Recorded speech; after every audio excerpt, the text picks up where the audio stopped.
Welcome to my YouTube channel. And to my second, more detailed, chatty and intimate video about my personal tailoring and altering projects. I purchased online a rather inexpensive coat to wear to work every day. And this is the coat. The beauty of online shopping is that the item comes with a surprise. The surprise of liking it more than you expected. The surprise of being more beautiful than you imagined, or not, or more beautiful than the seller managed to present it or not. I don't know what to say. I like more the wrong side. It has only one button, so I want to do something on the wrong side out of it. And actually, I want to make it two-sided. And let's see, what are the problems that we have to address for making this coat two-sided? And the problems are the hems, the buttons, the pockets, and the reinforcement of this line where the coat closes in the front. Oh, and I missed the joining seams. Two side seams, the seam of the sleeve attaching to the body, the seam of the sleeve itself, and the seam of the shoulders. If I only wanted to make my coat wearable inside out, I could have simply sewn the seams again to cover the overlock, and that would have been fine. But I decided to make it fully reversible, as I imagined it would be more appealing to you.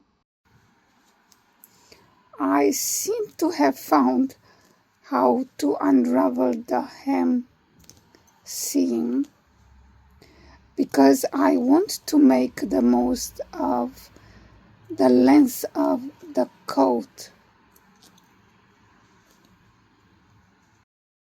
So the idea is to feel, and if you have enough light to see, the seam thread, and not to cut the fabric but just the thread of the seam. But if you cannot see well, you should feel in your scissor the thread that is opposing most resistance. And if you cut that, then it should unravel most of it on its own. One way to deal with the noticeable seam on the wrong side is to decorate it. But I came up with another idea. I trimmed the seam allowance halfway, just enough so the overlock still holds the two pieces together, but the bulk is reduced.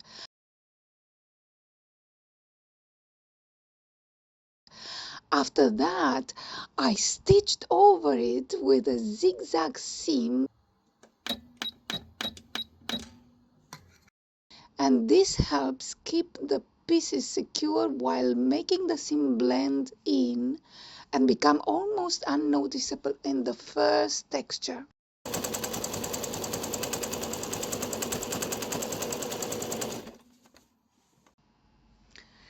And I think it looks much better with a zigzag flattened overlock than it did with the bulky decorated overlock. Or just with the overlock itself.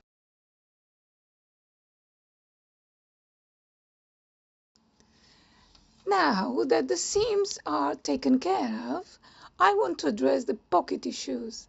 First, I find that the pockets are a bit too small, so I decided to extend them by another 7-8 centimeters using the front reinforcement piece I removed earlier.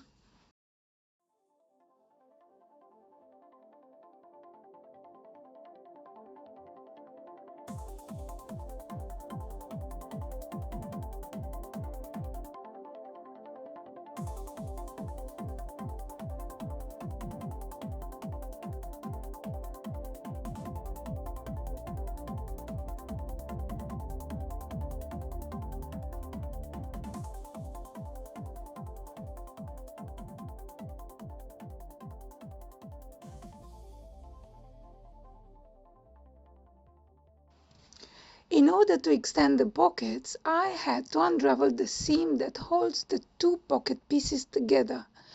When you are undoing overlock stitches, you need to find the one or sometimes two straight threads that anchor the looped thread. Pull those first. They came out easily because they run in a straight line. If you try to pull the looped thread instead, it won't come out and it will make the seam much harder to unravel.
And here I am cutting just below the pocket line so the pocket can be accessed from both sides.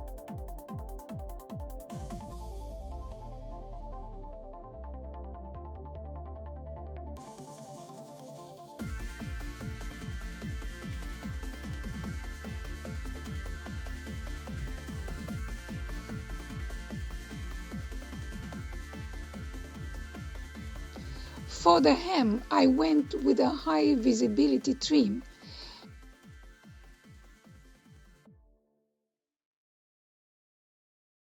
To cover the tape side, I crocheted a cord to lay on top, as it gives a nice finish.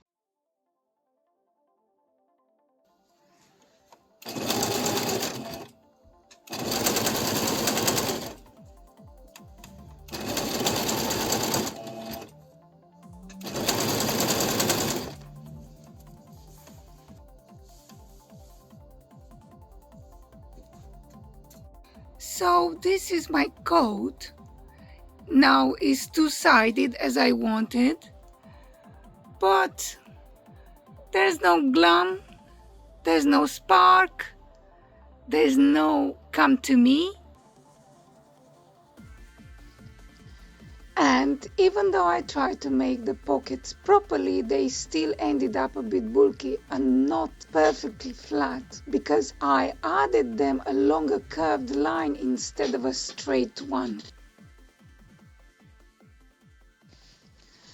And so I began looking for a way to mask the imperfections and dullness of my two-sided coat, exploring my collection of clip art lines, and I chose a simplified version of this specific design to make it also practical.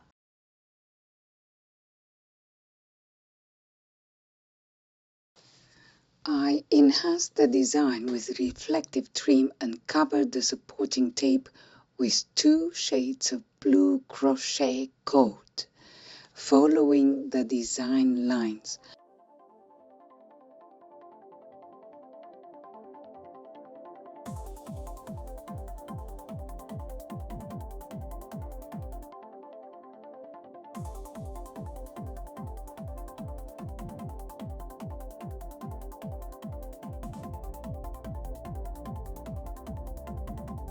I also crocheted the round discs around the neck to strengthen the joining line between the hood and the body.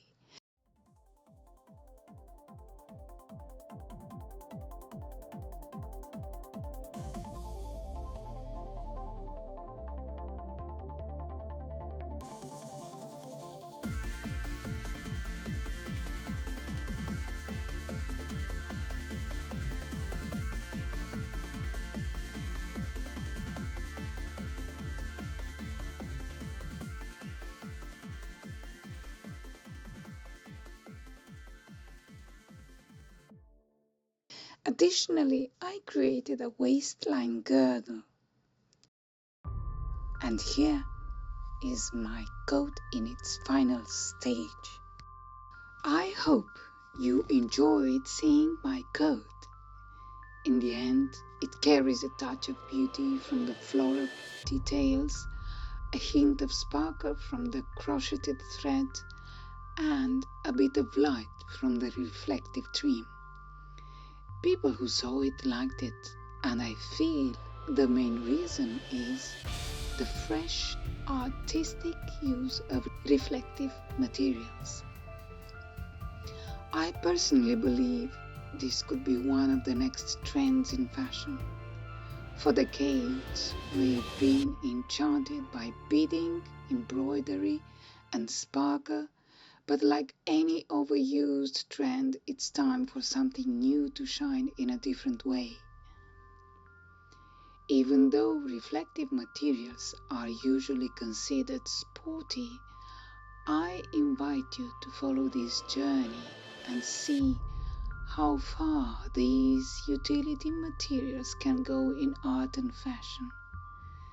Leading designers like Schiaparelli have experimented with reflective elements in avant-garde ways, but I believe their potential goes beyond avant-garde. I'm so excited to combine reflective materials with the sparkling and shimmering elements that will always catch the light. One of my friends has already commissioned a coat similar to mine, but I can't make two exactly the same. A new coat for another future project in another long play video soon to come.